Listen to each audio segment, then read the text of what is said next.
welcome to Secret London with me, Mark Monroe, and welcome back to London.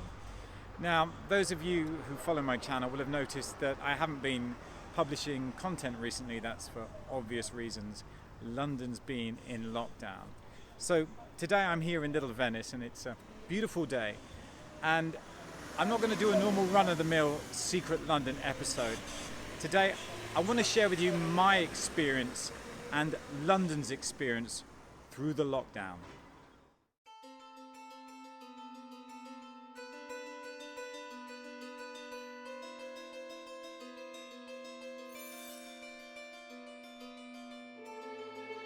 I don't think that anyone could ever have imagined that an incident in a country over 8,000 miles away would have had such a profound effect on this metropolis here. London literally closed overnight. Fortunately, I was one of the lucky ones. I was still able to work, although under strict guidance from Transport for London. And being able to work gave me the opportunity to experience and see London through lockdown. And to be honest, it was a London I just didn't recognise. What was once a bustling, noisy, vibrant metropolis, overnight was transformed into a deserted, barren, almost apocalyptic scene. Famous landmarks and thoroughfares that were once teeming with vehicles, tourists, commuters, cyclists, all competing for space, now stood abandoned by civilization. It was an eerie experience driving those streets alone. It was like being in that movie with Will Smith, I Am Legend. I was half expecting a zombie to rush out of a deserted building and rip the roof off my taxi. Ironically, just after the lockdown had started, after months of rain, well, of course, the sun decided to make an appearance. And during that period, London was kind of moving from winter into spring, so I was still lucky enough to capture those first tentative steps.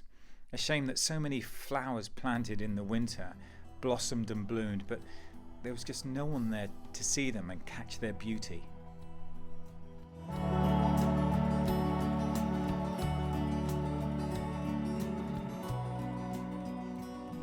At first, lockdown life was treated as a bit of a novelty. I noticed that social media was awash with jokes, memes and videos, all lampooning this new restriction we had to live with. But as the weeks went on, these jokes, memes and videos started to disappear. The reality of lockdown life was starting to bite, and it wasn't nice. You see, as human beings, we are naturally social creatures. We are hardwired to interact with each other. That's how we nurture our families, love each other, educate each other, and create societies.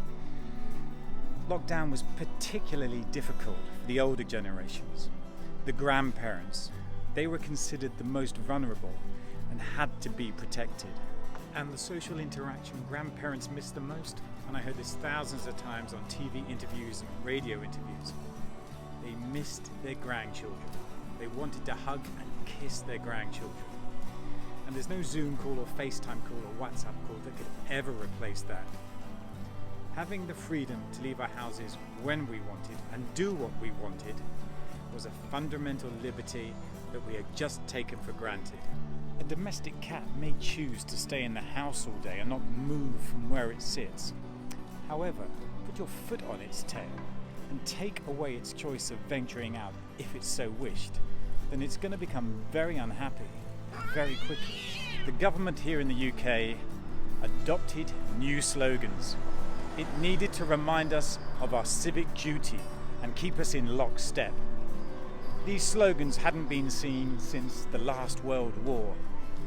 Then it was keep calm and carry on, and your country needs you. But in this case, a slogan I'll never forget for the rest of my life. Stay home, protect the NHS, and save lives. And then another phrase entered our national lexicon, and probably yours too. Social distancing. Normally when a nation confronts a common enemy, it comes together. Coming together makes you stronger, safer, and more likely to defeat that enemy. But when your enemy is invisible, a virus, the rules of engagement are completely completely different. You have to stay apart, and that's tough. A new way of life had to be adopted quickly in order to protect the vulnerable in our society. Trips to the supermarket now became a completely different experience for us. Separation now became the norm. Plastic screens for protection appeared, and queuing to control numbers was mandatory. Here in the UK, we were allowed to exercise once a day, but that threw up some more problems. Runners now became objects of avoidance because of their heavy breathing, and even walking down the street, we adopted a new type of Covid shuffle when encountering other pedestrians. Obviously, our behaviour changed at home as well. Social media became incredibly important to us. We all wish we bought shares in Zoom. Netflix added an extra 16 million subscribers. Amazon was turning over a cool $11,000 per second for its products and services. A high street news agency here noticed an uptick of 400% in book sales, and a high street pharmacy here also noticed an uptick of 25% in pregnancy testing kits. So what future awaits for those lockdown babies when they finally arrive? Well, sadly, not a bright one. The economic and social ramifications of an event like this will be felt for many years to come. Millions of jobs would have been lost. The young's education would have been curtailed. Tens of thousands of businesses just gone bankrupt. And governments around the world having to borrow trillions to keep their economies afloat. Money that me and you are going to have to pay back at some point. So what about the future? What if another event like this happens again? We get a COVID-20, 21, 22, 23 and so on. Will we be locked down for the rest of our lives? Well, obviously not. Governments and health organisations are going to have to find a way of living alongside these type of events and at the same time protecting the vulnerable in our society. Well, at least until a vaccine is found. However, there were some other positives to the lockdown. Most notably, the environment. The air became cleaner. There was no longer a rush hour in the morning. Things became quieter and the sky seemed bluer, and it was.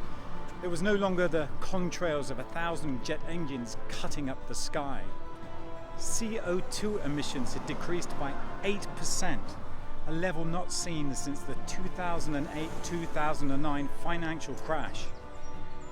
But what about us? What did we learn?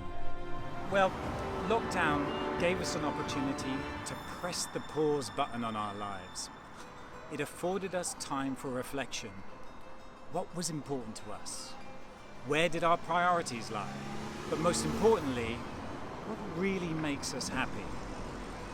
Jumping back on that merry-go-round of life after this event may now no longer seem like an attractive proposition. And what about London? How will London emerge from this hopefully once-in-a-lifetime event? Well, London has had to put up with its fair share of plagues, invasions, wars over the centuries, and has come out the other side of it more resilient and stronger than ever.